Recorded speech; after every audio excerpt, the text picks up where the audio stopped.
పక్క నుంచి ఒక ఇద్దరు అంటే ఒక అబ్బాయి ఒక అమ్మాయి ఒక బైక్ మీద వెళ్తున్నారు.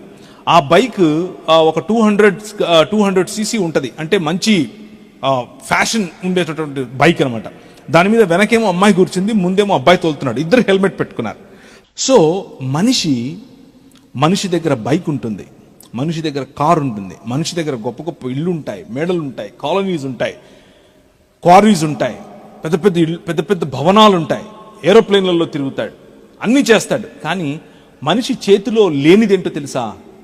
మన శరీరాలకు పట్టినటువంటి ఒక భయంకరమైనటువంటి శిక్ష, మన శరీరాలకు మన జీవితాలకు తగులుతూ ఉన్నటువంటి, మన శరీరాలకు ఇవ్వబడినటువంటి, మనమే సంపాదించుకున్నటువంటి ఒక భయంకరమైనటువంటి శిక్ష ఏమిటి అని అంటే మరణం. మన శత్రువు ఎవరు అని 2000 సంవత్సరాల క్రితం మరియమ్మ గర్భాన బోసి నవ్వులతో ఒక చంటి బిడ్డడు పుట్టాడు. ఆ చంటి బిడ్డ ఏం చేయటానికి వచ్చాడు అని అంటే, ఇప్పుడు లక్షల కోట్లు పెట్టుకొని ఏదైతే చేయాలని ప్రయత్నం చేస్తూ చేయలేకపోతున్నారో అది చేయటానికే వచ్చాడు. సంక్రాంతి పండుగను వదిలిపెడితే మిగిలిన అన్ని పండుగల వెనుక ఎవరో ఒక రాక్షసుడినో, ఎవరో ఒక రాజునో, ఎవరో ఒక వ్యక్తినో చంపినందుకే మనం పండుగలు చేసుకుంటాం. హోలీ కానివ్వండి, ఏదైనా కానీ ఈ పండుగను చూసారా, ఈ క్రిస్మస్ పండుగను చూసారా, అది ఎందుకు చేసుకుంటాం అని అంటే ఎవరినో చంపినందుకు కాదు, చావును చంపినందుకు. హల్లెలూయా. ఇది క్రైస్తవ లోకానికి సంబంధించినటువంటి పండుగ కాదు. ఇది క్రైస్తవ సంఘం మాత్రమే చేసుకునేటటువంటి పండుగ కాదు. ఈ లోకమునకు రాజు పుట్టాడు అని చేసుకునేటటువంటి పండుగ. ఏంటి రాజు? ఏంటి ఈ రాజుకున్నటువంటి ఘనత? ఏంటి ఈ రాజు చేసింది ఏమిటి? మా కోసం మమ్మల్ని పరిపాలించిన సందర్భాలు ఎక్కడున్నాయి అన్న ప్రశ్నలు మీలో రావచ్చు. కాబట్టి ఈరోజు సాయంకాలం కొన్ని విషయాలు మీతో పంచుకుని నేను కరెక్ట్గా ఇప్పటి నుంచి ఒక 45-50 నిమిషాల్లో నేను ముగించేస్తాను. కానీ ఈ 45-50 నిమిషాలు మీరు నాకు సమయాన్ని కేటాయించండి. నేను మీకోసం దాదాపు ఒక 5-6 గంటలు ప్రయాణం చేసి వచ్చాను కదా, దానికోసమన్నా కేటాయించండి. అయితే ఈ ప్రయాణం అంటే గుర్తొచ్చింది. ఏం జరిగింది అంటే, వస్తూ ఉంటే నేను నా కారులో వస్తున్నాను, నాతో పాటు ఇంకొక ఇద్దరు ఉన్నారు. మేము ముగ్గురం కలిసి ప్రయాణం చేస్తూ వస్తున్నాం. నాతో పాటు ఉన్న వాళ్ళలో ఒక అబ్బాయి ఉన్నాడు. నువ్వు లేచినప్పుడు ఒకసారి కరెక్ట్గా ఇదిగో వీడి సైజే ఉంటాడు. ఏం పేరు నీ పేరు? చైతన్య. వాడి పేరు శామ్యుయల్. కూర్చో.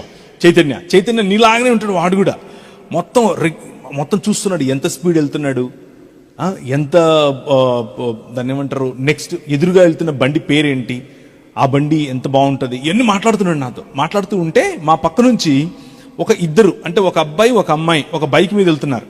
ఆ బైక్ ఒక 200 cc ఉంటుంది, అంటే మంచి ఫ్యాషన్ ఉండేటటువంటి బైక్ అనమాట.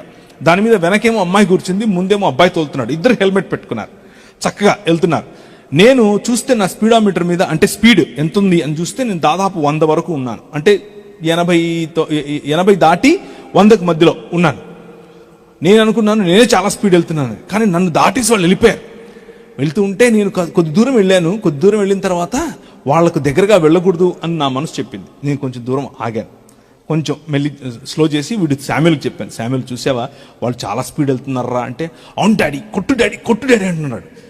వెళ్ళిపోదాం, ఇంకా స్పీడ్ వెళ్ళిపోదాం.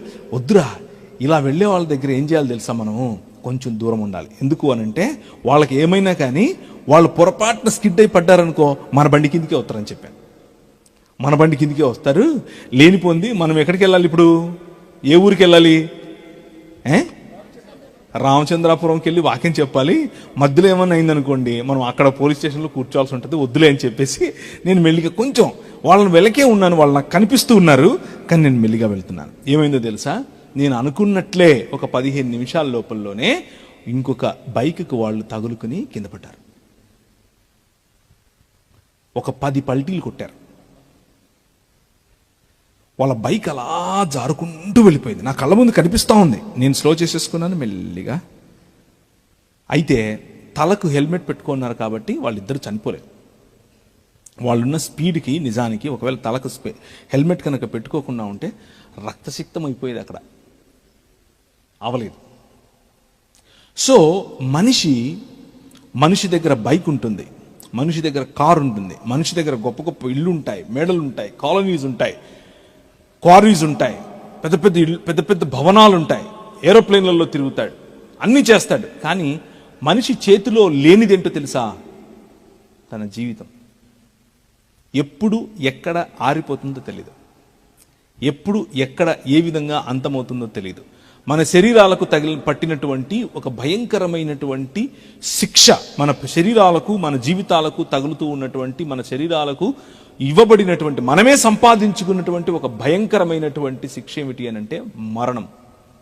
మన శత్రువు ఎవరు అనంటే మరణం. చచ్చిపోతాం. ఎంత కష్టపడినా, ఎంత చేసినా, ఎంత సంపాదించినా, ఎంత గొప్పగా మనం బ్రతికినా, లాస్ట్కు మనము 100% మన జీవితంలో జరిగేది ఒకటి ఉంది. అదేంటంటే చావు. చచ్చిపోతాం. దీని నుంచి ఎలా విడిపింపబడాలి, ఈ చావు నుంచి ఎలా బయటపడాలి అనేది ప్రధానమైన ప్రశ్న. చాలా మంది అలాగే ఆలోచిస్తున్నారు. అయితే నాకు చాలా మంది ఫ్రెండ్స్ ఉన్నారు. ఆ ఫ్రెండ్స్లో కొంతమంది డాక్టర్స్ ఉన్నారు, కొంతమంది సైంటిస్టులు ఉన్నారు, అమెరికా దేశంలో ఉన్నారు, అలాగే యూకేలో ఉన్నారు, చాలా మంది ఉన్నారు. వాళ్ళు ఏం చేస్తున్నారంటేనే ఎప్పుడూ చనిపోకుండా ఉండేటటువంటి జీవితం, ఎప్పుడూ చనిపోకుండా ఉండేటటువంటి శరీరం కోసం వాళ్ళు కొన్ని లక్షల డాలర్లు, కొన్ని కోట్ల డాలర్లు ఖర్చు పెడుతున్నారు. $1 ఎంతో తెలుసా? 80 రూపాయలు, 85 రూపాయలు. అంటే 100 రూపాయలు వేసుకుందాం మనకు అర్థం అవటం కోసం. $1,00,000 ఎంత అవుద్ది? $1,00,000 ఎన్ని రూపాయలు అవుతాయి? 1,00,000 ఇంటూ 100 అంటే 100 ఎంత అవుద్ది? ₹1,00,00,000. అర్థమైందా? 1,00,000 అంటే కోటి, వాళ్ళ కోటి అంటే 100 కోట్లు, వాళ్ళ 100 కోట్లు అంటే మనం లెక్క పెట్టుకుంటూ కూర్చోవాలి. అన్ని కోట్లు ఖర్చు పెడుతున్నారు సంవత్సరానికి. ఎందుకో తెలుసా? ఎప్పుడు చచ్చిపోకుండా ఉండేటటువంటి జీవితం కావాలి. ఒక ఆయన అయితే, నాకు తెలిసిన ఆయనే, నాకు బాగా తెలుసు, వీళ్ళందరితో నాకు పరిచయం ఉంది. ఆయన అన్ని కోట్లు పెట్టి ఏం చేస్తున్నాడు అనంటే బ్రెయిన్, ఈ మన బ్రెయిన్ ఉంటుందే, ఆ బ్రెయిన్ను ఒక చిప్లో ఎక్కిస్తున్నాడు. ఒక చిప్లో. ఎందుకు అనంటే నేను చచ్చిపోయిన తర్వాత, నేను చచ్చిపోతున్నాను అనంగా ఈ బ్రెయిన్ను ఎక్స్పోర్ట్ చేసి ఇంకొక శరీరంలోనికి పెట్టాలి. కాళ్ళు ఇరిగాయా? కొత్త కాళ్ళు. చేతులు ఇరిగాయా? కొత్త చేతులు. గుండె పోయిందా? కొత్త గుండె.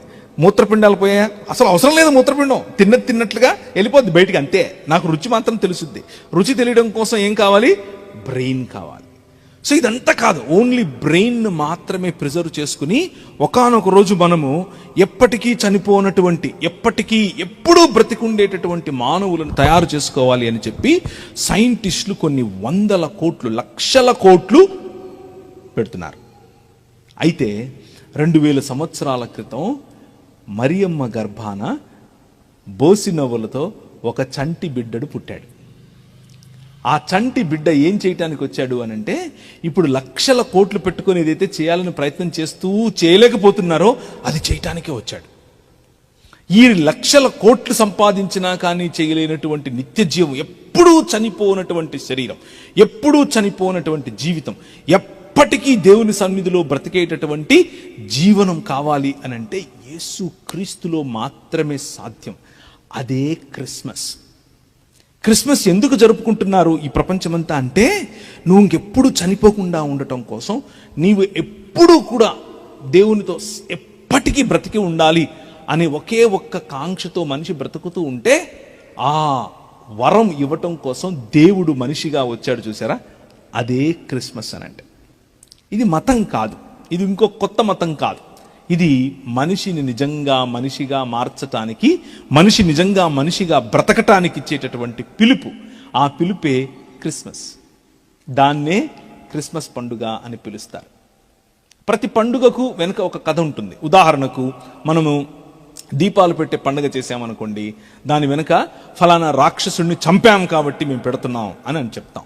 లేకపోతే మనం దసరా పండుగ చేసామనుకోండి, దాని వెనుక ఫలానా రాక్షసుడు, వాడు మన మీద చేసినటువంటి దాడి, వాడిని చంపాము కాబట్టి మనం ఇంకొక పండుగ చేసుకుంటున్నాం అని చెప్తాం. సంక్రాంతి పండుగను వదిలిపెడితే మిగిలిన అన్ని పండుగల వెనుక ఎవరో ఒక రాక్షసుడినో, ఎవరో ఒక రాజునో, ఎవరో ఒక వ్యక్తినో చంపినందుకే మనం పండుగలు చేసుకుంటాం. హోలీ కానివ్వండి, ఏదైనా కానీ ఈ పండుగను చూసారా, ఈ క్రిస్మస్ పండుగను చూసారా, అది ఎందుకు చేసుకుంటాం అనంటే ఎవరినో చంపినందుకు కాదు, చావును చంపినందుకు. హల్లెలూయా. చావును చంపినందుకు మనం క్రిస్మస్ చేసుకుంటాం. చావును చంపటానికి ఎవరో వచ్చారు. చావును చంపేందుకు, చావును చంపిన తర్వాత ప్రజలు ఇంకెప్పుడూ చనిపోకుండా ఉండే జీవితాన్ని జీవించడం కోసం క్రిస్మస్ అనే పండుగ చేసుకుంటాం. ఆ పండుగ గురించే ఈరోజు మాట్లాడుకుంటున్నాం. ఓకేనా? కొద్ది నిమిషాలు ఇస్తారా మరి? ఆ కొద్ది నిమిషాల్లోనే మీకు చెప్పే ప్రయత్నం చేస్తాను.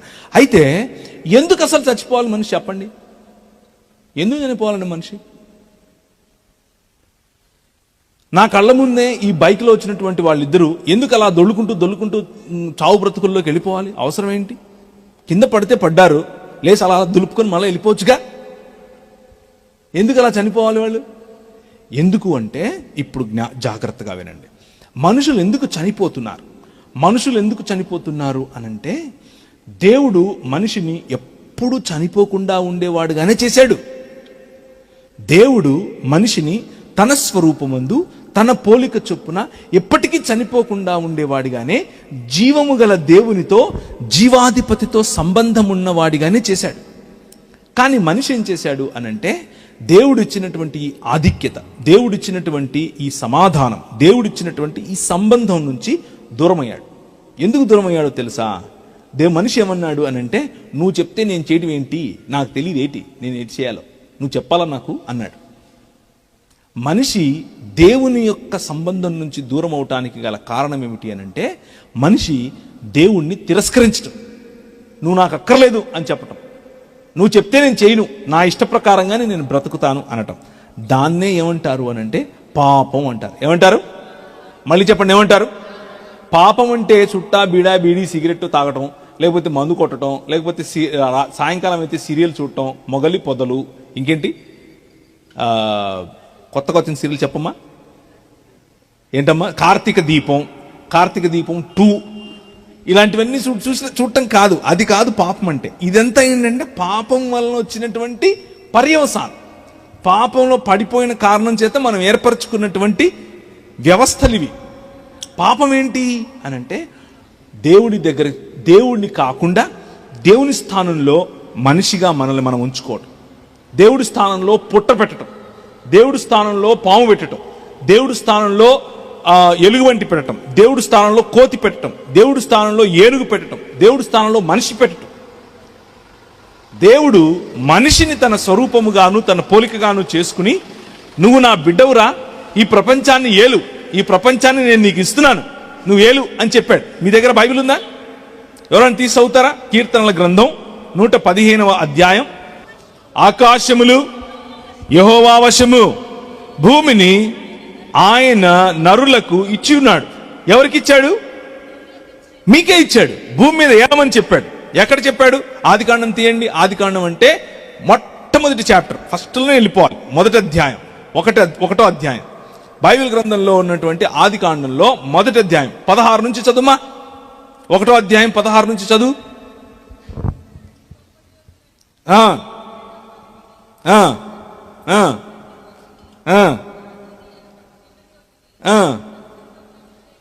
Okay, okay,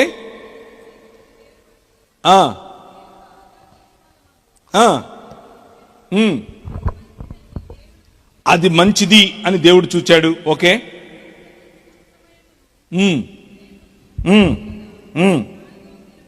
okay.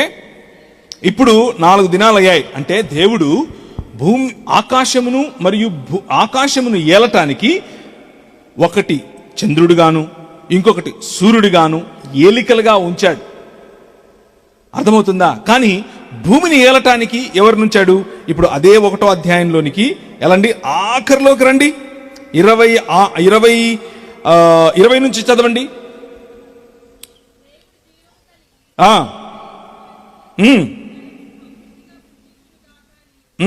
పక్షుల భూమిపైని ఆకాశ విశాలంలో ఎగురునుగాక అని పలికను దేవుడు జలములలో వాటిని జాతి ప్రకారము జలములు సమృద్ధిగా పుట్టించి మహా మత్స్యములను జీవమును కలిగించి చలించు వాటినిటిని దాని జాతి ప్రకారము రెక్కలు గల ప్రతి పక్షిని సృజించాడు. ఇప్పుడు 22 దేవుడు మీరు ఫలించి అభివృద్ధి పొంది సముద్ర జలములలో నిండి ఉండండి అని చెప్పాడు. దేవుడు వాడి జాతి ప్రకారం వాటిని దీవించాడు. అయితే దేవుడు 26వ వచనం, మనస్వరూపమందు మన పోలిక చొప్పున నరులము చేయుదుము రండి అని సముద్రపు చేపలను ఆకాశ పక్షులను పశువులను సమస్త భూమి మీద ప్రాకు ప్రతి జంతువును ఏలుదురుగాక అని పలికాడు. దేవుని తన స్వరూపమందు నరుని సృజించాడు. దేవుని స్వరూపమందు వారిని సృజించాడు. స్త్రీని గాను పురుషుని గాను వాడిని సృజించాడు. దేవుని వారిని ఆశీర్వదించాడు. ఏమని ఆశీర్వదించాడో తెలుసా? మీరు ఫలించండి, మీరు అభివృద్ధి పొందండి, మీరు విస్తరించండి, భూమిని నిండించండి, మరి దానిని లోబర్చుకోండి, ఏలండి అని చెప్పాడు. ఏలండి అని దేవుడు భూమిని మన చేతికిస్తే మనం ఏం చేశాము అని అంటే, లేదండి, మేము నువ్వు చెప్తే ఏలము, మా ఇష్ట ప్రకారం ఏల్తాము అని చెప్పి అంధకార సంబంధమైన దురాత్మ సమూహముల చేతికి మన భూమిని, మన పరిపాలనను, మనల్ని మనము కూడా ఇచ్చుకున్నాం. కాబట్టి మనం ఏమయ్యాము అనంటే, చెట్టుకు దాసోహం, పుట్టకు దాసోహం, పాముకు దాసోహం, జంతువుకు దాసోహం, ఎగిరే పక్షికి దాసోహం, నడిచే జంతువుకు దాసోహం, ఈదే చేపకు దాసోహం అంటూ సృష్టిలో ఉన్న ప్రతి ఒక్కదానికి దాసోహం అయ్యాం. ఇదే మనిషి చేసుకున్నటువంటి పాపం. దీన్నే ఏమంటారు అనంటే విగ్రహారాధన అంటారు. ఏమంటారు? విగ్రహారాధన అనంటే ఏమిటి అనంటే వేరు వేరు మతములు స్థాపించుకోవటం మాత్రమే కాదు. విగ్రహారాధన అనంటే దేవుని స్థానంలో దేవునికి తప్ప మనిషికి, సృష్టిలో ఉన్నటువంటి దేనికైనా సరే మనం ఇచ్చామనుకోండి ఆ స్థానాన్ని, అది విగ్రహారాధనే. అందులో భాగమే కులం, అందులో భాగమే మతం, అందులో భాగమే పరువు, అందులో భాగమే ప్రతిష్ట, అందులో భాగమే మనం సంపాదించుకున్న ధనం అనే వ్యవస్థ, అందులో భాగమే మనం సంపాదించుకున్న విద్య అనే వ్యవస్థ, అందులో భాగమే మనకున్నటువంటి వేరు వేరు డినామినేషన్స్ అనేటటువంటి వ్యవస్థలు. ఇవన్నీ కూడా విగ్రహములే. వాటికి దాసోహమైన మనిషి దేవునికి దూరం అయిపోయాడు. దేవునికి దూరం అయిపోయిన మనిషి వీటికి దాసోహం అయిపోయి, వాటికి బానిస అయిపోయి బ్రతుకుతున్నాడు. కానీ దేవుడు వాళ్ళని అలా చూస్తూ ఊరుకోలేదు, వాడిని వదిలేయలేదు. అన్నాడు, నేను మిమ్మల్ని కాపాడతాను, నేను మిమ్మల్ని రక్షిస్తాను, నేను మిమ్మల్ని తిరిగి నా కుటుంబంగా చేసుకుంటాను. నా కుటుంబంగా చేసుకోవటానికి నేనే స్వయంగా మీతో ఒక నిబంధన చేస్తాను, అంటే ఒక వాగ్దానం చేస్తాను. ఏంటా వాగ్దానం అని చూస్తే, మనుషులు భయంకరమైనటువంటి పాపం చేస్తూ దేవుని స్థానాన్ని దేవునికి కాకుండా మనుషులకు, మిగిలిన సృష్టికి ఇచ్చిన కారణం చేత పశుప్రాయులైపోయారు. మీరు తీసిన మళ్ళీ చదవండి 115వ కీర్తన 3 నుంచి చదవండి. 3 నుంచి, మా దేవుడు ఆకాశమందున్నాడు, వారి విగ్రహములు కేవలము చదవండి, వెండి బంగారములు, అవి మనుష్యుల చేతి పనులు. వాటికి నోరుంటుంది కానీ మాట్లాడలేవు, కన్నులుంటాయి కానీ చూడలేవు, చెవులుంటాయి కానీ వినలేవు, ముక్కులుంటాయి వాసన చూడలేవు, చేతులుంటాయి పని చేయలేవు, కాళ్ళుంటాయి నడవలేవు, గొంతుకతో మాట్లాడలేవు. వాటిని చేసుకునేవారు, వాటి యందు నమ్మకం, విశ్వాస్యత చూపించేవారు వాటి వంటి వారే. అంటే కళ్ళుంటాయి కానీ చూడలేరు వీళ్ళు, నోరుంటుంది కానీ మాట్లాడలేరు, గొంతుకుంటుంది కానీ అరవలేరు, చేతులుంటాయి పని చేయలేరు, కాళ్ళుంటాయి నడవలేరు, కళ్ళ ముందే సమాజంలో అకృత్యాలు జరుగుతూ ఉంటాయి, మాట్లాడరు.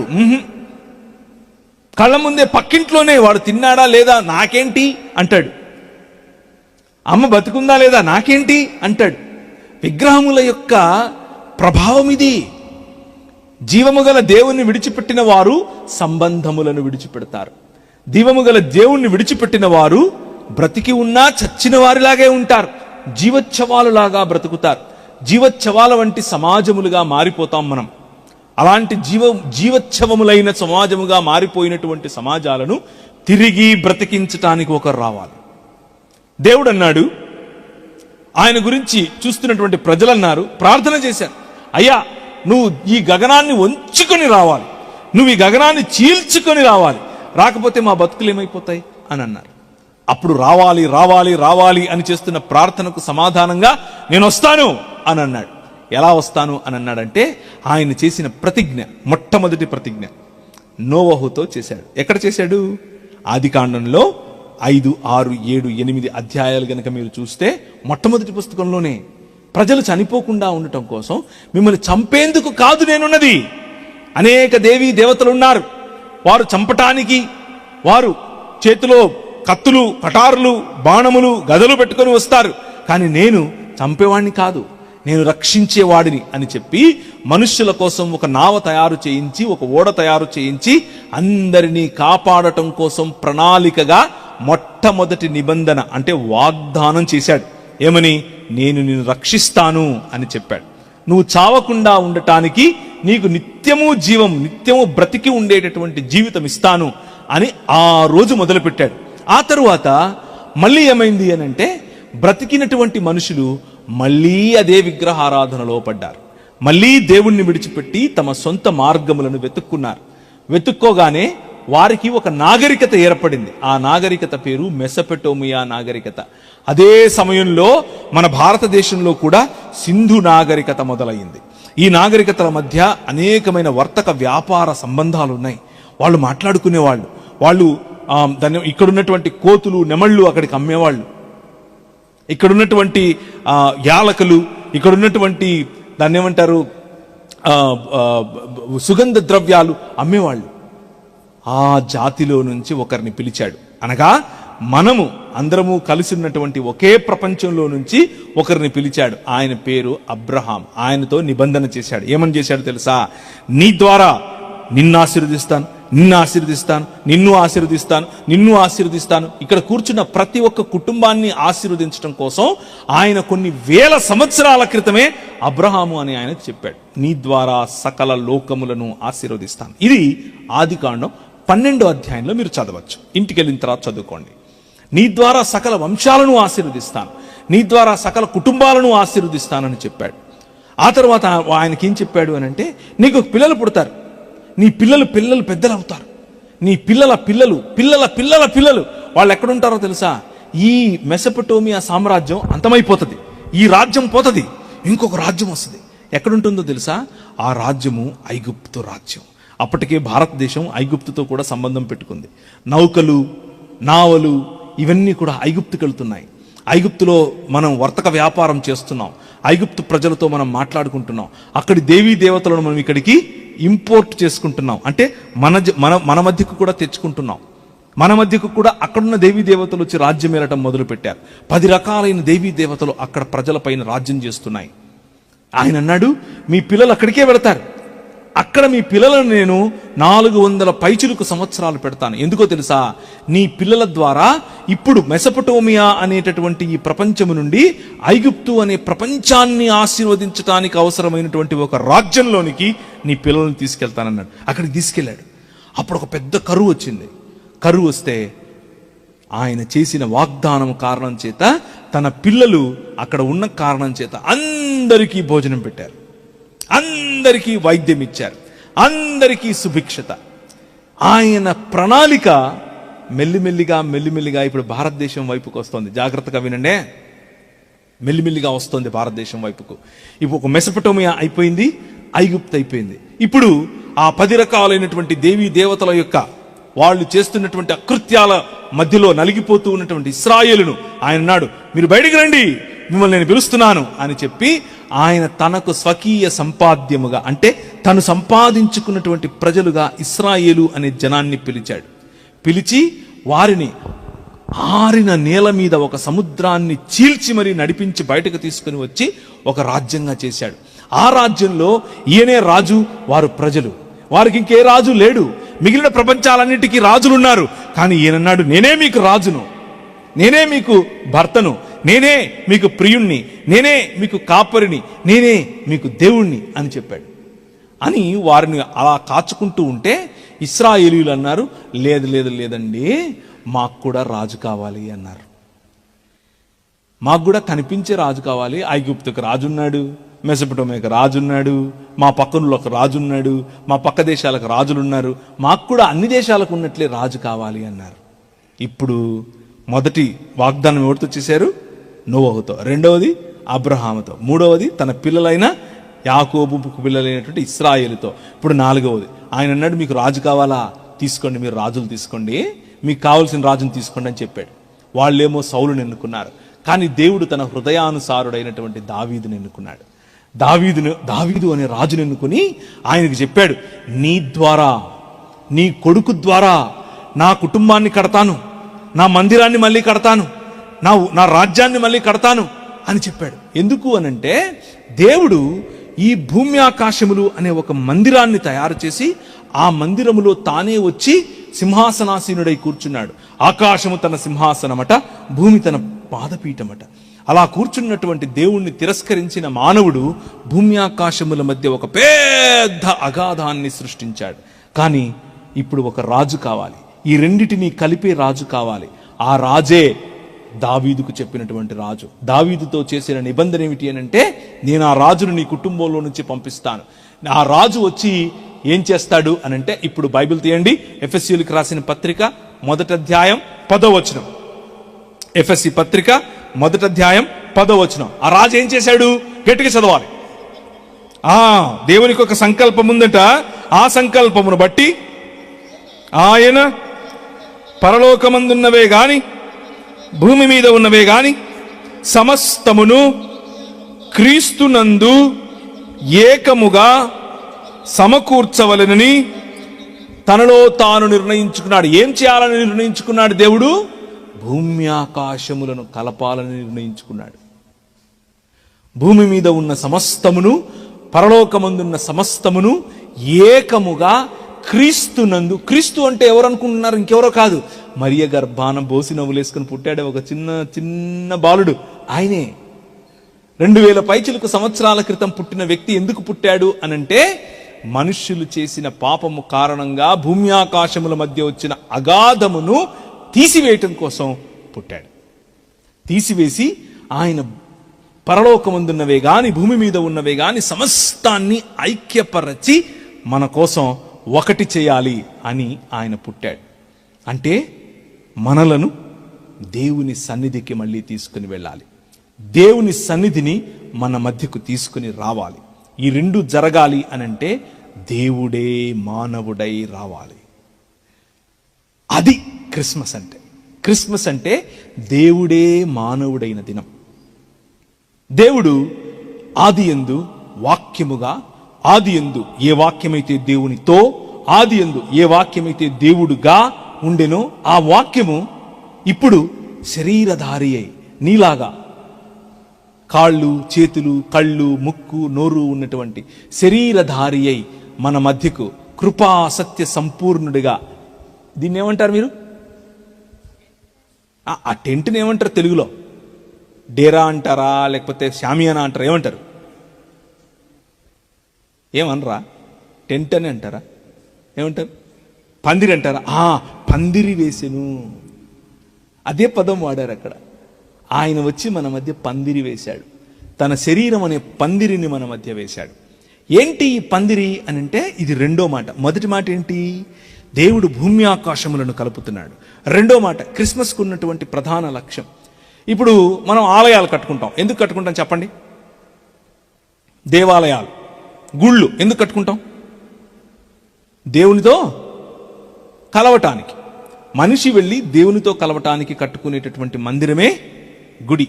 దేవుడు కూడా ఒక మందిరం కట్టాడు, దేవుడు కూడా ఒక ఆలయం కట్టాడు. దాన్నే భూమి ఆకాశములు అనేటటువంటి ఆయన మందిరం, ఆయన భవనం, ఆయన ఇల్లు.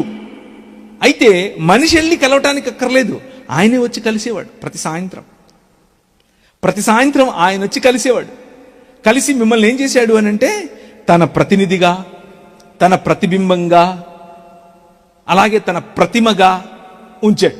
కానీ మనం ఏం చేసాం? తుచ్చి మేము ప్రతిమ కాదు, ప్రతిబింబం కాదు, ప్రతినిధి కాదు, మేమే మాకంటూ ఇంకొకటి పెట్టుకుంటామని గుళ్ళు గోపురాలు కట్టుకోవటం మొదలెట్టాం. కానీ దేవుడు ఆపలేదు దాన్ని. ఆయన అన్నాడు, నేను వేసే పందిరి, నేను వేసే ఈ టెంట్, నేను వేస్తున్నటువంటి ఈ గుడారము దగ్గరికి మీరు వద్దురు గాని, నన్ను కలవటానికి వద్దురు గాని. అలా కొన్ని వేల సంవత్సరాలు ప్రజలు వచ్చారు. ఆయన షకీనా మహిమ దిగి వచ్చినప్పుడు ఆయనను చూడటానికి, ఆయనను కలవటానికి వచ్చారు. కానీ ప్రభు అయిన యేసు క్రీస్తు అనేటటువంటి ఈ శరీరం నిజమైన గుడారం. అందులో మనిషి, దేవుడు ఇద్దరూ కలుస్తున్నారు. హల్లెలూయా! మనిషి, దేవుడు ఇద్దరినీ కలపటమే క్రిస్మస్ వెనుక ఉన్నటువంటి ప్రధానమైన లక్ష్యం. మొదటి లక్ష్యం ఏం చెప్పాను? భూమి ఆకాశము కలవటం. రెండవ లక్ష్యం ఏం చెప్తున్నాను? మనిషి, దేవుడు కలవాలి. మనిషి, దేవుడు ఒకే చోటికి రావాలి. దేవుడిని మనిషి దగ్గరికి, మనిషిని దేవుడి దగ్గరికి తీసుకుని రాగలిగినటువంటి ఎవరున్నారు? అలా చేయగలవారు ఎవరు చేయగలరబ్బా అని చూస్తూ ఉంటే మళ్ళీ మనకు గుర్తు రావాలి, ఇశ్రాయేలును బయటకు తీసుకొని వచ్చినప్పుడు పగటిలో మేఘస్తంభముగా ఆయనే వచ్చాడు, రాత్రిలో అగ్నిస్తంభముగా ఆయనే వచ్చాడు. దాహం అవుతుంది అనంటే నీళ్లిచ్చు బండగా ఆయనే వచ్చాడు. ఎదురుగా సముద్రం కనిపిస్తోంది అనంటే చీల్చింది ఆయనే. ఈ రాజు గొప్ప రాజు, ఈ రాజు నిజమైన మనిషి.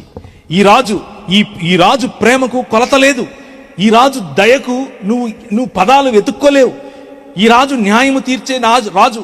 ఈ రాజు భుజముల మీద రాజ్యభారం ఉంటుంది. ఈ రాజు అందరినీ సమానంగా చూసే రాజు. ఈ రాజు ప్రేమ ఎంత గొప్ప ప్రేమ. ఈ రాజు ఏలిక. ఈ రాజు పాలించాలి అనంటే కత్తులెత్తుకొని రాడు. ఈ రాజు పరిపాలించాలి అనంటే కొరడాలు తీసుకొని రాడు. ఈ రాజు పరిపాలించాలి అంటే బాంబులు వేయడు. ఈ రాజు పరిపాలించాలి అనంటే ఇంకేదో జిమ్మిక్కులు చేయడు. ఆయన అద్భుతాలు ఏదో దాన్ని ఏమంటారు మాయల మరాఠీ కాదు. ఈ రాజు ఎలా పరిపాలిస్తాడు అనంటే ప్రేమిస్తాడు. ఈ రాజు నిజమైన మనిషిగా వస్తాడు. నిజమైన మనిషిగా వచ్చి దేవుణ్ణి చూపిస్తాడు. మనిషిలో దేవుణ్ణి చూపిస్తాడు. మనిషిలో దేవుణ్ణి చూపించటమే క్రైస్తవం.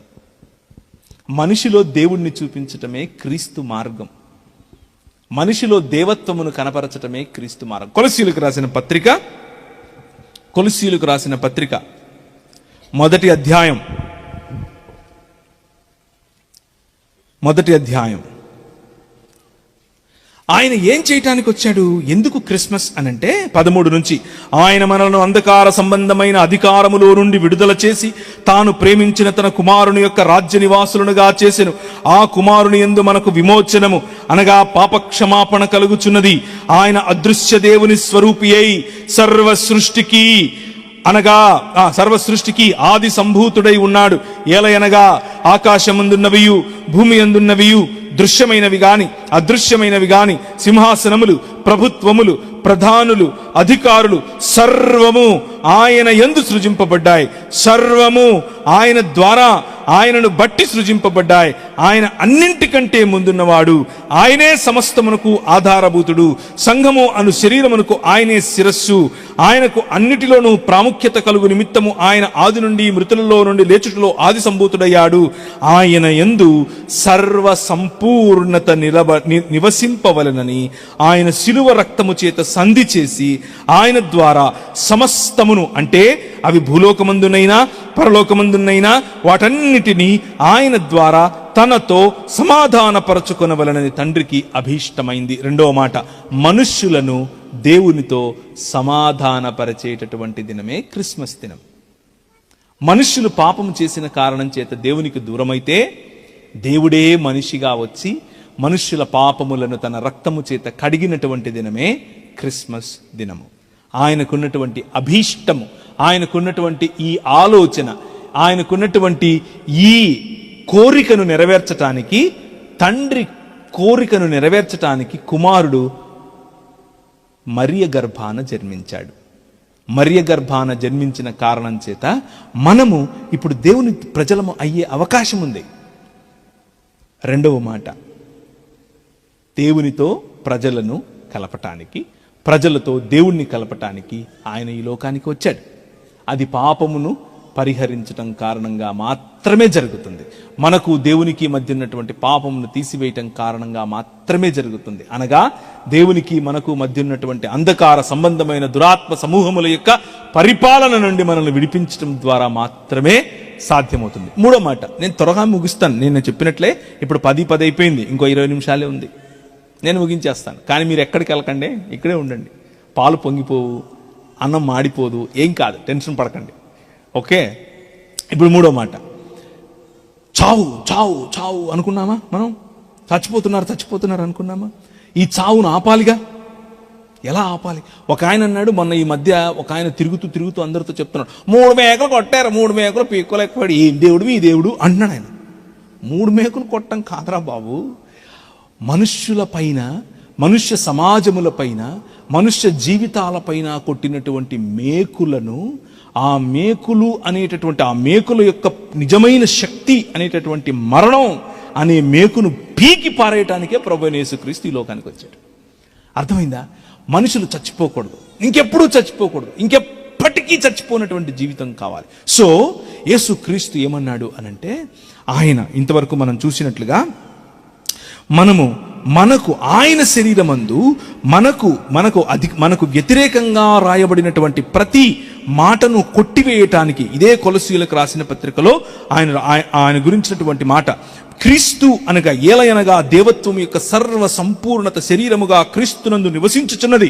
ఆయన దేవుడు, కానీ మనిషిగా రావటానికి గల కారణం ఏమిటి అనంటే, అవి మనకు అంధకార సంబంధమైన దురాత్మ సమూహములు మనకు వ్యతిరేకంగా రాసినటువంటి ప్రతి అపవాది క్రియను, ప్రతి పట్టీని, ఇదిగో వీడు ఇది చేశాడు, ఇదిగో వీడు అది చేశాడు, ఇదిగో వీడు ఇలా తప్పు ఇలా తప్పు ఇలా తప్పు అని చెప్తున్న ప్రతి తప్పును చించి పారేయటానికి, కొట్టి పారేయటానికి, మరణాన్ని జయించటానికి వచ్చాడు. ఆయన చనిపోతూ ఉంటే అది కూడా ఎట్లా వివస్త్రయ్యి దిగంబరిగా బట్టలు లేకుండా ఆయన ఈడ్చుకొడుతూ ఉంటే, ఆయనకు కుడివైపున ఒకడు ఎడమ వైపున ఒకడు దొంగలు ఉన్నారు. ఒక ఆయన అన్నాడు, ఓ నువ్వు పెద్ద రాజు రాజు రాజు అన్నావుగా, నువ్వు ప్రవక్త ప్రవక్త ప్రవక్త అన్నావుగా, క్రీస్తు క్రీస్తు క్రీస్తు అన్నావుగా, నీ చేతనైతే నిన్ను నువ్వు రక్షించుకో, మమ్మల్ని కూడా రక్షించు అని అన్నాడు. ఇంకో పక్కన ఆయన అన్నాడు, అయ్యా నువ్వు క్రీస్తు అని నేను నమ్ముతున్నాను, నీ రాజ్యంలో నన్ను కూడా జ్ఞాపకం చేసుకో అని అన్నాడు. వెంటనే ఈయన ఏమన్నాడు తెలుసా, ఈరోజు ఇప్పుడు నీవు నాతో కూడా పరదైసులో ఉంటావు అని చెప్పాడు. ఎందుకు తెలుసా అంత ధైర్యం? ఆయన, అందరూ అనుకున్నారు చచ్చిపోతున్నాడు చచ్చిపోతున్నాడు చచ్చిపోతున్నాడు అని, కానీ ఆయన ఏమనుకుంటున్నాడు అంటే, నేను చావును చంపటానికి వెళ్తున్నాను అన్నాడు. ఏమన్నాడు? చావును చంపటానికి వెళ్తున్నాడు. ఆయన చావు, ఏ చావు అయితే మనుషులందరినీ భయపెడుతోందో, ఆయన చావటానికి ముందు 3 ప్రభుత్వాలు ఆయనను పరీక్షించాయి. మొదటిది మతం అనే ప్రభుత్వం. ఇది వీళ్ళను పరీక్షయులు అని పిలుస్తారు. వీళ్ళు ఎగేసుకుని వచ్చారు. ఏంటి యూదుల రాజు అంటున్నావు, యూదుల రాజు అంటున్నావు, నీకు తెలుసా నువ్వు యూదుల రాజు ఎలా అవుతావు అంటే, ఆయన అవును నువ్వు అన్నట్లే యూదుల రాజు క్రీస్తును నేనే, సర్వాధికారి అయిన దేవుని కుడిపార్శ్వం ముందు నేను కూర్చుండటయు మెగారుడనై దిగిరావుటయు మీరు చూస్తావు అని అన్నాడు. అప్పుడు ఆ మతానికి పెద్దగా ఉన్న ఆయన బట్టలు చింపుకున్నాడు. బట్టలు చింపుకుని ఏమన్నాడంటే, ఇంతకంటే ఎక్కువ కావాలా, ఈయన్ని సిలువేయండి అని అన్నాడు. రెండో వ్యక్తి హేరోదీయులు అంటే వీళ్ళకేంటంటే, మా కుటుంబస్తులే సింహాసనంకి ఎక్కాలి, ఇంకొకటి కొత్త రాజు రావడానికి వీల్లేదు అనుకునేవాళ్ళు. వాళ్ళు కూడా ఈయన అడిగారు. అవును ఐ యామ్ ద కింగ్ అన్నాడు, నేనే రాజును అని అన్నాడు. వాళ్ళు అన్నారు, ఇంతకంటే మాకు అక్కర్లేదు, మేము వీడిని సిలువ వేయాల్సిన అక్కర్లేదు, రోమీలకు అప్పగిప్పండి అని అన్నాడు. రోమీల దగ్గరికి తీసుకెళ్లారు. రోమా ప్రభుత్వం ఆ రోజుల్లో, ఇప్పుడు ఎక్కడి నుంచి ఉన్నాం మనం? మెసొపొటేమియా అయిపోయింది, ఐగుప్తు నాగరికత అయిపోయింది, ఇస్రాయేల్ అయిపోయింది. బబులోన్ నుంచి ఎక్కడికి వచ్చినప్పుడు గ్రెకో రోమన్ ఎంపైర్, రోమా అనేటటువంటి మహాశాసనం, గొప్ప శాసనం, పెద్ద రాజ్యం. ఆ రాజ్యానికి ప్రతినిధి పిలాతు నిలబడుకొని అంటున్నాడు, నువ్వు ఏం చేయలేదని నాకు తెలుసు, నువ్వు మాట చెప్తే నేను వదిలేస్తానుగా నిన్ను అని అన్నాడు.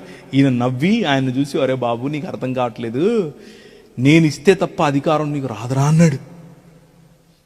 ఏంటి, రోమా శాసనానికి రోమా రాజ్యానికి ప్రతినిధి అయిన నేను, నాకు నువ్వు అధికారం ఇస్తావా అనుకుని చేతులు కడిగేసుకున్నాడు. నా వల్ల కాదు బాబు, ఇదిగో మనిషి, ఈయనలో నాకు ఏ తప్పు కనపడలేదు, అయినా మీరు సిలువేయాలనుకుంటున్నారా మీ కర్మ అని చెప్పి వదిలేశాడు. 3 ప్రభుత్వాలు, ఆ 3 ప్రభుత్వాలు చేతులు ఎత్తేశాయి. ఈయన చంపలేకపోయాయి.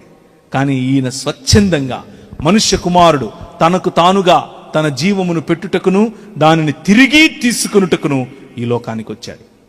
తన ప్రాణాన్ని పెట్టడానికి, దాన్ని తిరిగి తీసుకోవటానికి. ఎందుకంత చేయాలి అని అనుకుంటున్నారా? మీకోసమే, మైకుల ద్వారా వింటున్నటువంటి మీకోసమే.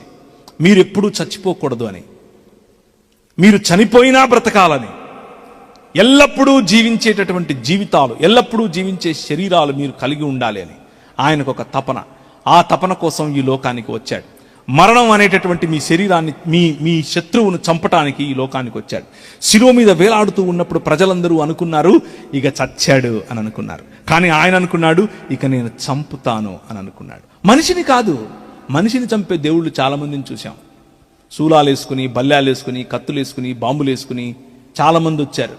అలా కాదు, ఈయన మనిషిని బ్రతికిస్తాడు, మనిషిని చంపే చావును చంపుతాడు, ఆ చావుకు కారణమైన పాపాన్ని చంపుతాడు. ఆయన మరణం కళ్ళలో కళ్ళు పెట్టి చూశాడు, రా అని పిలిచాడు. మరణం పరిగెట్టుకుంటూ వచ్చింది. ఎంతో మందిని నేను చంపాను, నిన్ను చంపేస్తాను అని అనుకుంది. మరణమా రా అని అన్నాడు. వచ్చిన మరణాన్ని ముళ్ళు విరిచినట్టు విరిచి పారేశాడు. 3వ దినాన తిరిగి లేస్తే ప్రజలందరూ చూసి నోరు మీద వేలేసుకున్నారు. మరియ పొద్దున్నే చూసి హా నా దేవా అని పిలిచింది, రబ్బుని అని పిలిచింది. ఎస్, నువ్వు నన్నే చూస్తున్నావు మరియ, నేను మరణాన్ని చంపేశాను అని అన్నాడు. క్రిస్మస్ అనంటే నువ్వు ఇంకెప్పుడు చనిపోవు అని చెప్పేటటువంటి తీపి కబురు. క్రిస్మస్ అనంటే నీ పైన రాజ్యం చేస్తున్నటువంటి చావు చచ్చిపోయింది, ఆ చావును చంపేటటువంటి రాజు పుట్టాడు అని చెప్పేటటువంటి తీపి కబురు ఈ క్రిస్మస్. ఈ క్రిస్మస్ అందుకు మనం చేసుకోవాలి. ఆ ముళ్ళు, మరణం అనేటటువంటి ముళ్ళు వెనుకున్నటువంటి శక్తి పాపం. ఆ పాపాన్ని ఆయన తీసి పారేశాడు. 3 విషయాలు చేశాడు. మొదటిది ఏం చేశాడని చెప్పాను? భూమి ఆకాశములను కలిపాడని చెప్పాను. రెండోది ఏం చేశాడని చెప్పాను? దేవుణ్ణి నరుణ్ణి కలిపాడని చెప్పాను, చక్కగా చెప్పారు. మూడోది ఏం చెప్పాను? ఒకే శరీరములో చావును జీవాన్ని కలిపాడు. ఇప్పుడు ఆయన తిరిగి లేచినటువంటి శరీరాన్ని చూపించి తాకండి అని అన్నాడు. ఒక ఆయన వచ్చాడు, నేను చూడాలి, నేను ఏలు పెట్టాలి అని అన్నాడు. రా ఏలు పెట్టన్నాడు. చూపిస్తే ఏలు పెట్టాడు, పక్కలో చేయి పెట్టాడు. హత్యాస్ము కహ కిర్యాస్ము, నా దేవా నా ప్రభువా అని అన్నాడు. అవును, yes, I am the king, నేనే రాజును. ఏ రాజును తెలుసా? అల్లాటప్ప రాజు కాదు, ఒక 50 ఏళ్ళు పరిపాలించి చచ్చిపోయే రాజు కాదు. నో, ఎప్పటికీ జీవించే రాజు. ఆయన శరీరములో మర్త్యమును అమర్త్యముతో కలిపాడు. చచ్చిపోయే శరీరాన్ని అమర్త్యముతో కలిపాడు. అలా కలిపి తిరిగి లేపినటువంటి ఈ మృతదేహాన్ని ఆయన తిరిగి లేపి మహిమదేహంగా చేశాడు. ఇప్పుడు కీర్తనల గ్రంథం 8 చదవండి. కీర్తనల గ్రంథం 8:3 నుంచి చదవాలి. దేవుడు యేసుక్రీస్తు ఈ లోకానికి ఎందుకు వచ్చాడు? ఏంటి ఆయన పని? ఇంకో మతం కట్టడానికి వచ్చాడు అనుకుంటున్నారా? కాదు. ఆయన రావడానికి గల కారణం కీర్తనల గ్రంథం మధ్యలో ఉంటుంది, బైబిల్ మధ్యలో ఉంటుంది. దానికి 8వ అధ్యాయం తీసి 3వ వచనం నుంచి చదవాలి. నీ చేతి పని అయిన నీ ఆకాశములను, నీవు కలుగ చేసిన చంద్ర నక్షత్రములను నేను చూడగా, మనుష్యుని జ్ఞాపకం చేసుకోవటానికి వాడు ఏ పాటివాడు? వాడికి అంత సీనుందా? వాడు మహా అయితే ఒక 70 ఏళ్ళకి 80 ఏళ్ళకి చచ్చిపోతాడు. వాడి గురించి నువ్వు ఎందుకు ఆలోచించుకుంటున్నావు? చదవమా. తర్వాత, నీవు నరపుత్రుణ్ణి దర్శించుటకు వాడే పాటివాడు? దేవుని కంటెను వాణ్ణి కొంచెం తక్కువగా చేసి మహిమ ప్రభావములతో వాడికి కిరీటమును ధరింపజే, చాలు, మహిమ ముకుటమును ధరింపజేసినటువంటి మనిషి దేవుణ్ణి తిరస్కరించటం కారణం చేత మహిమను కోల్పోయాడు. ఏ భేదము లేదు, ప్రతి ఒక్కరూ మనుష్యులు దేవుడు అనుగ్రహించు మహిమను కోల్పోయారు. ఎప్పటికీ చనిపోనటువంటి ఈ శరీరాన్ని చావుకు లోనయ్యేలా చేశారు.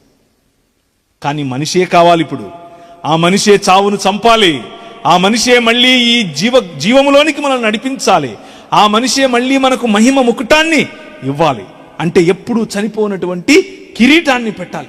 ఎవరో ఆ మనిషి? ఇంకెవరో కాదు, పురాతన కాలము మొదలుకొని శాశ్వత కాలము తన ప్రత్యక్షతలు చూపిస్తూ వస్తున్నటువంటి బెత్లెహేములో పుట్టినటువంటి మన రాజైన క్రీస్తు, యేసు క్రీస్తు. హల్లెలూయా. ఆ రాజు వచ్చాడు. గుమ్మములారా మీ తలలు పైకెత్తండి, మహిమ గల నీ రాజు ప్రవేశిస్తున్నాడు అని చెప్పినప్పుడు ఎవరి గురించి చెప్పారో తెలుసా? ఈ రాజు గురించే చెప్పారు. ఏ గుమ్మములో తెలుసా? మీ హృదయం అనే గుమ్మములో. ఈ రాజు ఇప్పుడు సింహాసనాసీనుడై కూర్చున్నాడు. ఈ సిలువ అనే సింహాసనం మీద కాలేసుకుని మరణాన్ని రా అని పిలిచి మరణాన్ని చంపి 3వ దినాన సమాధిని గెలిచి తిరిగి లేచినటువంటి ఈ రాజు సింహాసనం మీద కూర్చొని ఏం చెప్తున్నాడు అని అంటే, ఇదిగో నేను సమస్తమును నూతనముగా చేస్తున్నాను. ప్రకటన గ్రంథం 21వ అధ్యాయం 5వ వచనం చదువుతారా? ప్రకటన 21:5. నా దగ్గర ఇంకా 7 నిమిషాలే ఉన్నాయి. మీరెవరు వాచ్ చూడలా, మీరెవరు ఆవులించట్లేదు. మీరు ఆవులించకపోతే, వాచ్ చూడకపోతే నేను ఇంకొక గంట చెప్తాను.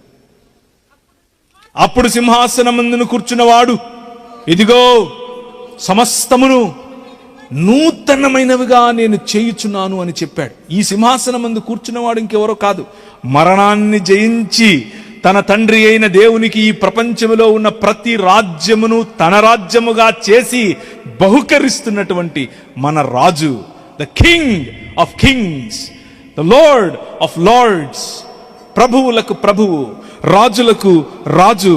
ఆ రాజు నీ రాజు. ఆ రాజు ఇశ్రాయేలుకు రాజు. ఆ రాజు భారతదేశానికి రాజు. ఆ రాజు నీతికి రాజు. ఆ రాజు పరలోకానికి రాజు. ఆ రాజు ఇదిగో నీ రాజు. ఆ రాజు యొక్క మహిమను పొగడటానికి నా భాష సరిపోదు, నా భావం సరిపోదు, మన అనుభవం సరిపోదు. మనం నిజాయితీగా ఆయనను చూస్తే ఆయన ఎదుట సాగిలపడి మొక్కాల్సిందే. శక్తి కలిగినటువంటి రాజు, చనిపోయిన వారిని తిరిగి లేపేటటువంటి రాజు, కాళ్ళు చేతులు పడిన వారిని తాకి స్వస్థపరిచే రాజు. ఈరోజు కూర్చున్న వారిలో ఎవరికైనా ఏదైనా రోగం, ఏదైనా బలహీనత, ఏదైనా అప్పులు, ఏదైనా తిప్పలు, ఏదైనా ఇబ్బందులు, ఏదైనా మీ సమస్యలు ఉంటే ఈ రాజు చెప్తున్నాడు, ఐ యామ్ ద కింగ్, నేనే రాజును, నా దగ్గరికి రండి, నేను స్వస్థపరిచే రాజును. ఆయన దేవుని కుమారుడు, ఆయన పాపులకు రక్షకుడు, ఆయన పాపులకు స్నేహితుడు. ఈ రాజు పిలుస్తున్నాడు. ఒకవేళ మైకుల ద్వారా నువ్వు వింటూ ఉంటే ఈరోజు రాత్రి ఈ రాజు నీతో స్పష్టంగా మాట్లాడుతున్నాడు. ఈ రాజు నీతో మాట్లాడుతున్నది ఏమిటి అనంటే, ఈ జన్మించిన రాజు, ఈ క్రిస్మస్ జరుపుకుంటున్నటువంటి ఈ రాజు ఏం చెప్తున్నాడు నీతో అనంటే, ఈరోజు రాత్రి నీకు విడుదల, ఈరోజు రాత్రి నీకు స్వస్థత, ఈరోజు రాత్రి నీకు స్వాతంత్రం, ఈరోజు రాత్రి నీకు రక్షణ, ఈరోజు రాత్రి నీకు దేవునితో కలయిక. అయితే నువ్వు చేయాల్సింది కూడా ఒకటి ఉంది. ఆయన వచ్చేసాడు, ఆయన చేశాడు, ఆయన చేయాల్సింది సమస్తమును నూతన పరుస్తున్నాను అని అన్నాడు. 3 విషయాలను నూతన పరుస్తున్నాడు. ఈ 3 విషయాలు చెప్పి ముగిస్తాను. నా దగ్గర ఇంకెంత సమయం ఉందో తెలుసా? 6 నిమిషాలు ఉంది.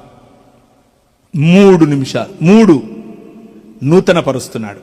3 విషయాలు ఆల్రెడీ చెప్పాను. ఏం చెప్పాను? క్రిస్మస్ ఎందుకు చేసుకుంటున్నాం మనం? 1, భూమి ఆకాశములను కలపటం. 2, నరులను దేవునితో, దేవుని నరులతో కలపటం. 3, జీవమును మృత్యువుతో కలపటం, లేకపోతే మృతమైన మన శరీరాన్ని జీవముతో కలపటం.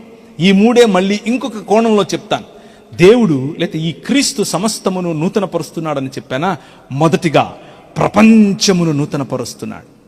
ప్రపంచమంతటిలో ఉన్నటువంటి ఈ అంధకార సంబంధమైన దురాత్మ సమూహములు, మన మీద రాజ్యం ఏలుతున్నటువంటి, మనం ఏర్పరచుకున్నటువంటి వ్యవస్థలు, ఆ వ్యవస్థలను నూతన పరుస్తున్నాడు. ఇంతకుముందు కొందరి దగ్గరే ధనం అనేవాళ్ళు. ఈ రాజు వచ్చాడు, అందరికీ ధనం. ఇంతకుముందు కొందరి దగ్గరికే వైద్యం అనేవాళ్ళు. డబ్బులు ఉండాలి చాలా, లేకపోతే వైద్యం ఉండేది కాదు అనేవాళ్ళు. ఈ రాజు వచ్చాడు, నన్ను తాకితే చాలు అని అన్నాడు. ఒక ఆవిడ కొన్ని సంవత్సరాలు రక్తస్రావంతో బాధపడుతూ ఉంది. ఈ రాజును తాకిందంతే, స్వస్థపడింది. ఒక అమ్మాయి, నువ్వు లేచి నిలబడినా ఒకసారి, బ్లూ కలర్, ఎస్, ఈ అమ్మాయిని చూడండి, ఇంత వయసున్న అమ్మాయి, కూర్చో. ఆ అమ్మాయిని ఒకరోజు చనిపోయింది. అందరూ ఏడుస్తున్నారు, ఓ ఛాతీలు బాదుకుంటున్నారు. కానీ ప్రభు వచ్చాడు, ఆయన తలి తాకుమి అని అన్నాడు. లేచి కూర్చుంది, పనులు చేసుకుంటుంది, చక చక చక చక చక చక చక. అందరూ చూసి వారిని ఏడవటానికి కూడా సమయం లేదని ఇంటికి వెళ్ళిపోయారు. అది నీ రాజు. అంత మాత్రమే కాదు, ఈయనకు ఒక ఫ్రెండ్ ఉండేవాడు, ఆయన పేరు లాజరు. ఆయన చచ్చిపోయాడు. 3 రోజులు అయిపోయింది, కూలిపోతుంది శరీరం, వాసన వస్తుంది. ఆయన మమ్మీ సినిమా చూసారా మీరు? చూసే ఉంటారు, అంత చుట్టు ఉంటుంది కదా, అలా చుట్టి పెట్టారు. ఈయన వచ్చాడు. ఈయన వచ్చి ఆయన కొంచెం బాధపడి తన తండ్రి వైపుకు చూసి ఆయనకు కృతజ్ఞతలు చెప్పి, అంటే థ్యాంక్ యూ చెప్పి, లాజర్ రా అన్నాడు. రారా మన ఇద్దరం బయటికి వెళ్దాము అన్నాడు. వచ్చేసాడు రాజులు. అలా గుడ్డలలాగే చుట్టుకుని బయటకు వచ్చాడు. అందరూ పారిపోయారు. అమ్మో ఈడు దయ్యమవుతుంది అనుకున్నాడు. దయ్యం కాదు, మనిషి లేచి వచ్చాడు. సమస్తమును నూతన పరిచేటటువంటి రాజు నీ రాజు. ప్రపంచములను నూతన పరుస్తున్నాడు. 2వది, సమాజములను నూతన పరుస్తున్నాడు. ఏలూరులో, మీ ఊరు ఏలూరే కదా, ఏలూరుకి దగ్గర ఎంత దూరం? 30 కిలోమీటర్లు. లేదమ్మా 30 ఉందా? ఎంత? 20? సరే 20, సరే 30 వేసుకుందాం. ఆ మాటే కరెక్ట్. 30 కిలోమీటర్ల దూరంలో ఉన్నారు మీరు, అంతే, దగ్గరే, చాలా దూరం ఏం కాదు. ఈ ఊర్లో, మీ ఊర్లన్నీ కూడా ఒక జమీందారు కింద ఉండేవి, రావు బహదూర్ గారు. ఆ జమీందారు కింద ఈ ఊళ్ళన్నీ ఉండేవి. ఆయనకు ఒక భార్య ఉండేది. ఆవిడ కడుపుతో ఉంది, కానీ అస్వస్థతతో ఉంది. అంటే రోగం, ఏదో తెలియని రోగం. బిడ్డ పుడతాడో లేదో. ఈ రాజుకు ఇన్ని సంవత్సరాలు అయిపోయింది కానీ కొడుకులు లేరు. కొడుకు కావాలి, బిడ్డ కావాలి ఏదో ఒక రకంగా. కానీ రాణి మాత్రం ఏమైంది, చచ్చిపోతుందేమో అని అనుకుంటున్నాడు. అప్పుడు ఈయన ఎతుకుతున్నాడు ఎవరైనా కనిపిస్తారా అని. వైద్యుల దగ్గరికి వెళ్ళాడు. చాలామంది వైద్యుల దగ్గరికి వెళ్ళారు. అందరూ మంత్రించారు, చూశారు, చెప్పారు. ఏమని చెప్పారంటే కాదండి, అయిపోద్దండి ఇది అని చెప్పారు. మరి ఎలా అని ఆలోచిస్తున్నాడు. దేవుడు, నీ రాజు, ఇంతవరకు ఏ రాజు గురించి అయితే నేను చెప్పానో ఆ రాజు అంతకంటే ముందే అక్కడెక్కడో అమెరికా దేశంలో ఉన్న ఒక ఆమెతో మాట్లాడాడు. నువ్వు తెలుగు ప్రజల మధ్యకి వెళ్ళాలి, ఏలూరుకి వెళ్ళాలి, విజయవాడకి వెళ్ళాలి అన్నాడు. ఆమెకు అసలు విజయవాడ ఎక్కడుంది, ఏలూరు ఎక్కడుంది ఏం తెలీదు. కానీ ఈ రాజు చెప్పాడు నువ్వు వెళ్ళాలని. ఓ వెళ్ళాలా అని చెప్పి సరే అని ఆమె తయారైంది. కానీ ఇక్కడికి తీసుకొని రావటానికి అప్పట్లో బ్రిటిష్ ప్రభుత్వం ఉండేది. బ్రిటిష్ ప్రభుత్వం వాళ్ళు అన్నారు నువ్వు రావటానికి వీల్లేదు, మిషనరీలుగా ఇక్కడికి ఎవరికి స్థలం లేదు అని అన్నారు. సరే నేను టీచర్గా వస్తాను అని అంది. ఇక్కడ ఉన్నటువంటి లూథరన్ సంఘానికి చెందినటువంటి వాళ్ళు, సరే నువ్వు రా, నువ్వు వచ్చి ఇక్కడ జనానా మిషన్ అంటే ఆడవాళ్లకు చదువు చెప్పడం కోసం రా అని అన్నారు. సరే అని చెప్పి ఆమె ఆడవాళ్లకు చదువు చెప్పడం కోసం వచ్చింది. అలా చదువు చెప్తే క్రమంలో ఈ జమీందార్ గారు అనగా రావు బహదూర్ గారితో కూడా కలిసింది. రావు బహదూర్ గారు ఈమె డాక్టర్ అని తెలుసుకున్నాడు. ఏమ్మా నువ్వు డాక్టరా, మా ఆవిడికి సాయం చేయొచ్చుగా. సరే వస్తాను అని చెప్పి ప్రతిరోజు సాయంత్రం వెళ్ళి ఆమెను చూసేది.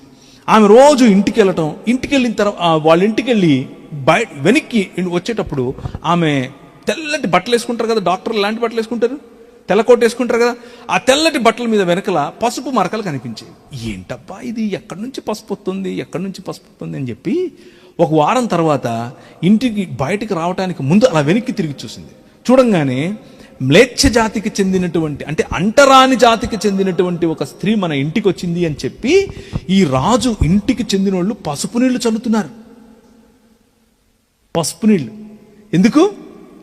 ఎవరినో తాకద్దు, ఎవరినో ముట్టద్దు, వీరు ఫలానా కులం, వీరు ఫలానా జాతి, వీరిని తాకద్దు, వీరు ముట్టద్దు అన్నటువంటి ప్రపంచంలో ఉన్నటువంటి ఒక దుర్వ్యవస్థ. ఆ వ్యవస్థ కింద బ్రతికినటువంటి వాళ్ళమే మనందరం అదే. కానీ ఆమె అవమానాన్ని తీసుకుని అవమానాన్ని భరించి ఆమె అన్నది, నా రాజు నాకేం చెప్పాడో తెలుసా, ప్రతి మనిషి దేవుని స్వరూపము, దేవుని పోలిక. ఇప్పుడు నీ పక్కన ఉన్న వాళ్ళకి చెప్పు, ఏమని చెప్పాలంటే నువ్వు దేవుని స్వరూపము, నువ్వు దేవుని పోలిక అని చెప్పండి పర్వాలేదు. నువ్వు దేవుని స్వరూపం, నువ్వు దేవుని పోలిక అని చెప్పండి. ఇది చెప్పటం కోసమే క్రీస్తు వచ్చాడు.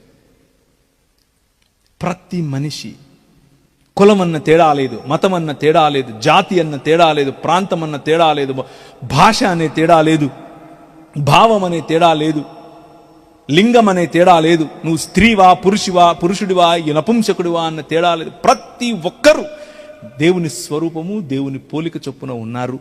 కాబట్టే ఆమంది నో ప్రాబ్లం, మీరు పసుపు నీళ్ళు చల్లినా పర్వాలేదు, నేను ఈమెను ప్రేమిస్తున్నాను అని చెప్పి ఆమెకు సహాయం చేసింది. పండంటి బిడ్డ పుట్టాడు. మొట్టమొదటి ఈ మొత్తం భారతదేశంలో ఉన్నటువంటి ప్రసూతి అంటే పిల్లలు కనటానికి కావలసినటువంటి ప్రసూతి ఆసుపత్రి మన గుంటూరులో కూగ్లర్ గారు కట్టారు చూసారా, అది మీ ఊరు జమీందారు గారు ఇచ్చినటువంటి 50 పడకల ఆసుపత్రి. సమాజములను బాగు చేయటానికి 66 పుస్తకాలు ఉన్నటువంటి బైబిల్ గ్రంథాన్ని ఇచ్చి ఆయన పంపించాడు. సమస్తాన్ని నూతన పరుస్తున్నారని చెప్పాడా, సమాజములను నూతనపరిచాడు. ఆ రోజుల్లో మనకు తిండికి హక్కుండేది కాదు, ఆ రోజుల్లో మనకు కూర్చోవటానికి హక్కుండేది కాదు, ఆ రోజుల్లో మనకు బట్టలు వేసుకోవటానికి హక్కుండేది కాదు. బట్టలు వేసుకుంటే మనల్ని పన్ను కట్టుమని అడిగేవాళ్ళు. మన ఆడవాళ్లకు వాళ్ళ స్థనాలు కనిపించేలా తిరగాలి. ఎందుకు అంటే వాళ్ళ స్థనాలు ఎంత బరువు ఉన్నాయో చూసి దానికి వాళ్ళు పన్ను కట్టుమని ఈ ప్రపంచంలో, ఈ దేశంలో ఉన్నటువంటి ప్రభుత్వాలు అడిగేవి. మనం రవికలు వేసుకుంటే అది ఒక అవమానంగా వాళ్ళు భావించారు. కానీ క్రైస్తవ భావజాలం, ఈ రాజు ఉన్నాడు చూసారా, సమస్తాన్ని నూతన పరుస్తున్నాడు అని చెప్పనే ఆ రాజు మనకు వేసుకోండి, బట్టలు వేసుకోండి అని రవికలు పంచాడు. అందరికీ చదువు అని చెప్పి అందరికీ చదువు చెప్పాడు. ఈరోజు ఎంతమంది మీరు స్కూల్కి వెళ్తున్నారు చేతండి. దానికి కారణం ఈ రాజే. అందరికీ చదువు ఈ రాజు పుట్టుక కారణం చేత వచ్చింది.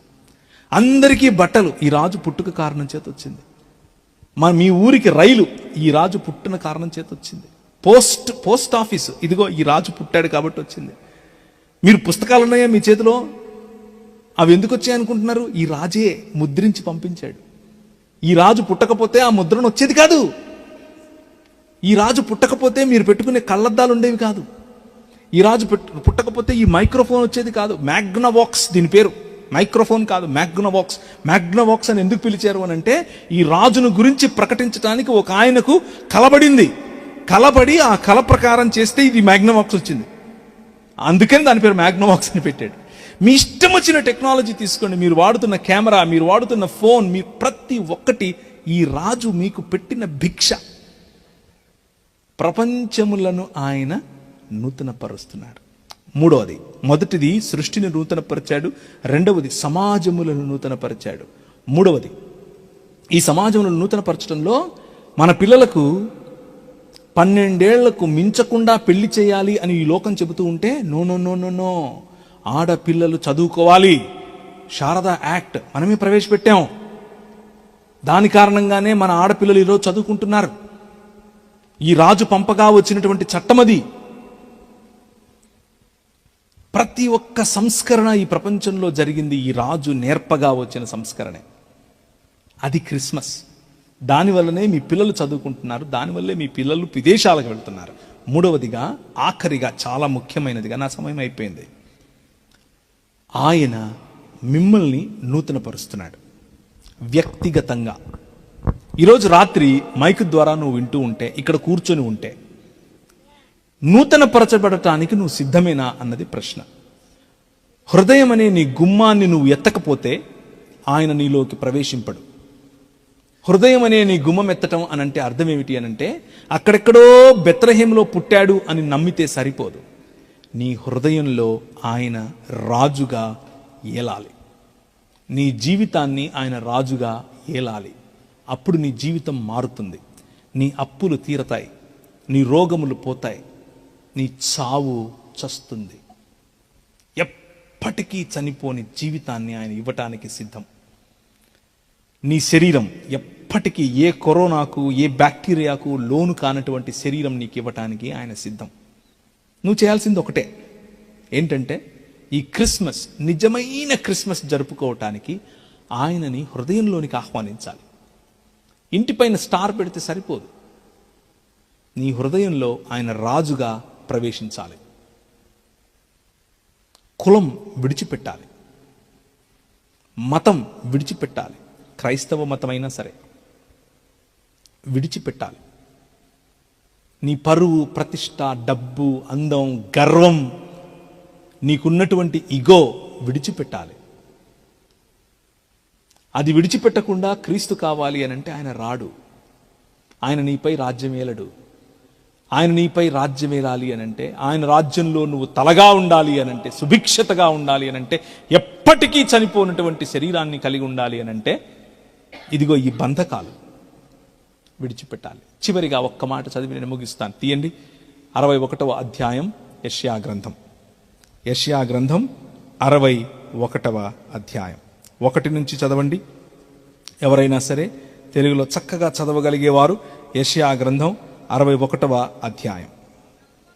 ప్రభువగు యెహోవా ఆత్మ నా మీదికి వచ్చెను, దీనులకు సువర్తమానము ప్రకటించుటకును యెహోవా నన్ను అభిషేకించెను, నలిగిన హృదయము గల వారిని దృఢపరచుటకును, చెరలోనున్న వారికి విడుదలను, బంధింపబడిన వారికి విముక్తిని ప్రకటించుటకును, యెహోవా హితవత్సరమును మన దేవుని ప్రతిదండన దినమును ప్రకటించుటకును, దుఃఖాక్రాంతులందరికీ ఓదార్చుటకును, సియోనులో దుఃఖించు వారి ఉల్లాస వస్త్రములు ధరింపజేయుటకును, బూడిదకు ప్రతిగా పూదండను, దుఃఖమునకు ప్రతిగా ఆనంద తైలమును, భారభరితమైన ఆత్మకు ప్రతిగా స్తుతి వస్త్రమును వారికిచ్చుటకు ఆయన నన్ను పంపియున్నాడు. యెహోవా తన్ను మహిమపరుచుకున్నట్లు నీతి అను మస్తక వృక్షములనియు యెహోవా నాటిన చెట్లనియు వారికి పేరు పెట్టబడును. చాలా కాలము నుండి పాడుగా ఉన్న స్థలములను వారు కడతారు, పూర్వమున పాడైన స్థలమును కడతారు. పాడైన పట్టణములు నూతనముగా స్థాపించబడతాయి. తరతరముల నుండి శిథిలమై ఉన్న పురములను బాగు చేస్తారు. అన్యులు నిలబడి మీ మందలను మేపుతారు. పరదేశులు మీకు వ్యవసాయులుగా మీ ద్రాక్ష తోటలను కాపరిగా కాలుస్తారు. యెహోవాకు యాజకులుగా మీరుంటారు. ఇది ఆయన చేస్తున్నటువంటి వాగ్దానం. ఆయన వచ్చిందే దీనుల కోసం, ఆయన వచ్చిందే చెరలో ఉన్న వారి కోసం, ఆయన వచ్చిందే బడుగు బలహీన వర్గాల కోసం. నువ్వు దుఃఖపడుతూ ఉంటే నీకు ఆనంద తైలం, నీవు ఒంటరిగా ఉంటే నీకు స్తుతి వస్త్రం ధరింప చేయటానికి, నీ భర్త చేత నువ్వు తృణీకరింపబడి ఉంటే నీకు ఉల్లాస వస్త్రములు ఇవ్వటానికి, నీ భార్య చేత నువ్వు అవమానింపబడుతూ ఉంటే నీ ఇంట్లో శాంతి సమాధానములు ఇవ్వటానికి, నీ శరీరములో నీకు రోగముంటే స్వస్థతనిచ్చి నిన్ను నిలబడటానికి ఆయన క్రిస్మస్ అనే దినాన వచ్చాడు. హల్లెలూయా. నీ మధ్య వచ్చినటువంటి ఆ రాజును నువ్వు కేవలం ఏదో వచ్చాడు మతం కట్టాడు అని అనుకుంటే అందరిలో నువ్వు ఒకడు అవుతావు.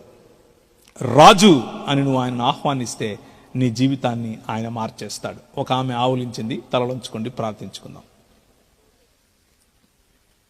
తలలుంచుకుంటే ప్రార్థించుకుని ప్రభు వైపుకు చూద్దాం.